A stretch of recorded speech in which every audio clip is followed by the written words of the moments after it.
स्वागत है आपका हमारे इस विशेष वीडियो में।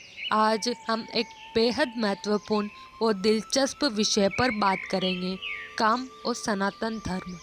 हमारे समाज में जब भी हम काम शब्द का उल्लेख करते हैं तो यह अक्सर भिन्न भिन्न विचारों और धारणाओं से जुड़ा हुआ होता है, लेकिन सनातन धर्म में काम का अर्थ और इसके उद्देश्य को समझना एक गहरे दृष्टिकोण से जुड़ा हुआ है।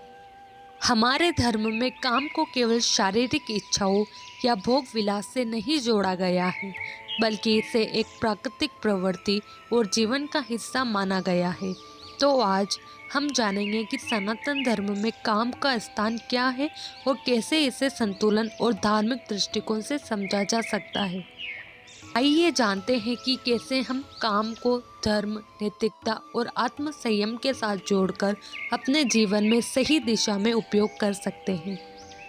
क्या आपने कभी सोचा है कि काम को केवल वासना के दृष्टिकोण से देखा जाना चाहिए या इसका कुछ और भी अर्थ हो सकता है? सनातन धर्म जिसे हजारों वर्षों से हमारे ऋषि मुनियों ने संरक्षित रखा है, काम के विषय पर एक विस्तृत और गहन दृष्टिकोण रखता है। कई बार हमें इसे समझने में दिक्कत हो सकती है क्योंकि हमारे समाज में इस पर बात करने से अधिकतर परहेज किया जाता है, लेकिन इस लेख में हम सरल रूप में समझने की कोशिश करेंगे कि सनातन धर्म में काम की क्या भूमिका है, क्यों इसे संयम के साथ निभाने पर जोर दिया गया है और इसके पीछे का वास्तविक दृष्टिकोण क्या है। काम का सही अर्थ केवल शारीरिक संबंध या वासना नहीं है। अगर ऐसा होता तो हमारे शास्त्रों में इसे कामदेव का स्थान न मिलता। कामदेव को देवताओं में स्थान मिलने का अर्थ यही है कि यौन इच्छा प्राकृतिक है और यह दुनिया के संचालन का एक आधार है। सोचिए, अगर मनुष्य में यौन इच्छा न हो तो सृष्टि का विस्तार कैसे होगा। इसलिए यौन संबंध कोई बुरी या गलत चीज नहीं है, बल्कि जीवन को आगे बढ़ाने का एक तरीका है। यही कारण है कि सनातन धर्म में इसे जीवन के 4 मुख्य उद्देश्यों में से एक माना गया है: धर्म, अर्थ, काम और मोक्ष। काम या यौन इच्छा मानव जीवन का एक महत्वपूर्ण हिस्सा है, लेकिन इसका स्थान धर्म और अर्थ के बाद आता है। इसका मतलब यह है कि काम का पालन उसी स्थिति में किया जाना चाहिए जब यह धार्मिक नियमों और सामाजिक नैतिकताओं का उल्लंघन न करे। सनातन धर्म और काम के प्रति दृष्टिकोण। सनातन धर्म जो सच्चाई और ईश्वर के मार्ग की ओर बढ़ने वाला धर्म है, इसमें हमें अपनी इच्छाओं को समझने और संयमित रखने की शिक्षा दी जाती है। यह इसलिए भी महत्वपूर्ण है क्योंकि धर्म का कोई एक स्वरूप नहीं है। इसमें कई मार्ग हैं, कई विचारधाराएं हैं और हम इन मार्गों पर चलने के लिए स्वतंत्र हैं। लेकिन यह स्वतंत्रता तभी सफल हो सकती है जब हम अपनी इच्छाओं को संतुलित रखें। धर्म के विभिन्न मार्गों में काम के प्रति दृष्टिकोण में भी भिन्नता देखी जाती है। उदाहरण के लिए, एक और वैदिक काल में यौन संबंधों को बहुत पवित्र माना गया था, जबकि तांत्रिक समाजों में इसे एक आध्यात्मिक साधना का हिस्सा माना गया है।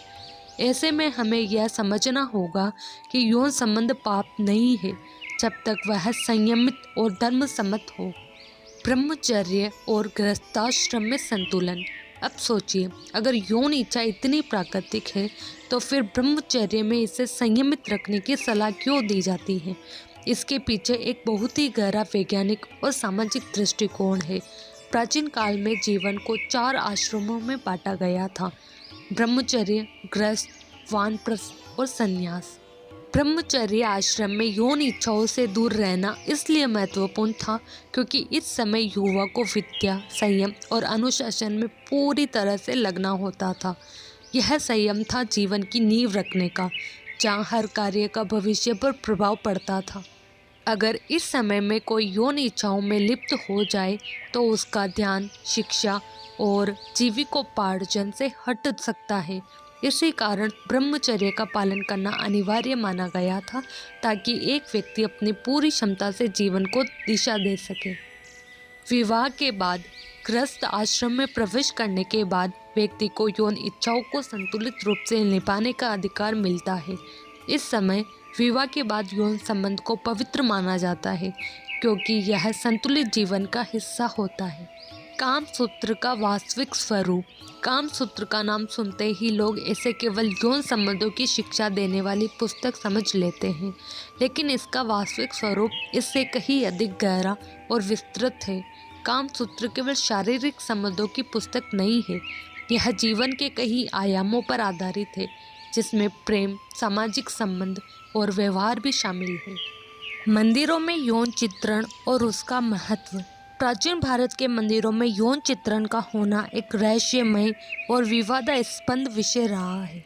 खजुराहो और कोणार्क के प्रसिद्ध मंदिरों की दीवारों पर बने यौन चित्रण देखकर कई लोग सोचते हैं कि इन धार्मिक स्थलों पर इस प्रकार के चित्रण क्यों किए गए हैं।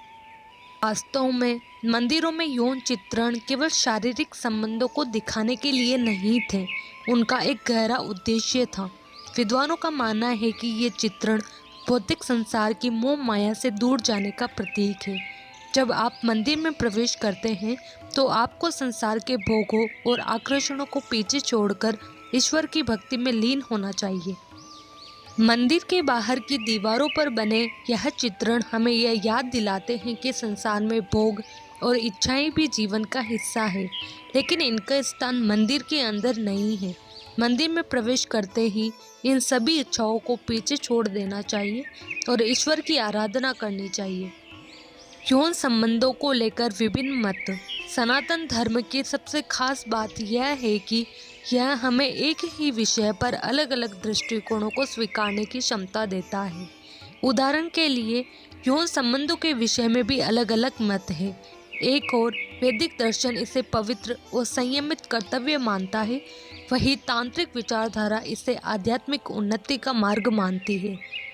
लेकिन दोनों ही मतों का मूल संदेश यही है कि यौन संबंध तभी पवित्र है जब वे धर्म और नैतिकता का पालन करते हुए निभाए जाए। विवाह के बाद बनाए गए यौन संबंधों को धर्म सम्मत और पवित्र माना जाता है, जबकि विवाह पूर्व संबंधों को संयम से दूर माना जाता है, क्योंकि वे जीवन के अन्य उद्देश्यों को बाधित कर सकते हैं। निष्कर्ष। अंततः यह समझना महत्वपूर्ण है कि काम केवल वासना नहीं, बल्कि जीवन का एक प्राकृतिक और आवश्यक हिस्सा है। जब इसे धर्म, अर्थ और मोक्ष के साथ संतुलित किया जाता है तो यह जीवन को संपूर्णता की ओर ले जाता है। सनातन धर्म हमें यह सिखाता है कि यौन संबंधों का स्थान हमारे जीवन में धर्म और अर्थ के बाद आता है। अगर यौन संबंध धर्म और अर्थ को नष्ट करते हैं तो उन्हें संयमित रखना जरूरी है, लेकिन जब यह संबंध धर्म के नियमों के अनुसार बनाए जाते हैं तो उन्हें पवित्र माना जाता है। तो काम पाप नहीं है, बस उसे संयमित और धर्मसम्मत रूप में निभाया जाए ताकि यह हमारे जीवन को संपूर्णता और समृद्धि की ओर ले जाए।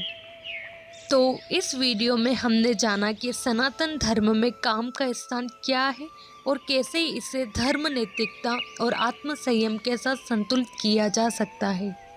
काम केवल भौतिक इच्छाओं तक सीमित नहीं है, बल्कि यह एक प्राकृतिक और दिव्य ऊर्जा है जिसे सही दिशा में और सच्चाई के साथ उपयोग करने की आवश्यकता है। जब हम इसे संयम, प्रेम और आत्म जागरूकता के साथ जोड़ते हैं तो यह हमारे जीवन को और भी अर्थपूर्ण और समृद्ध बना सकता है। हमारा उद्देश्य है कि हम अपने जीवन में संतुलन और सद्गुणों को अपनाकर इस संसार के प्रति अपनी जिम्मेदारियों को समझें और पूरी ईमानदारी से अपने जीवन को जीते रहें। अगर आपको यह वीडियो पसंद आया हो तो कृपया इसे लाइक और शेयर करें। साथ ही हमारे चैनल को सब्सक्राइब करना न भूलें ताकि आप और भी ऐसे ज्ञानवर्धक वीडियो पा सकें।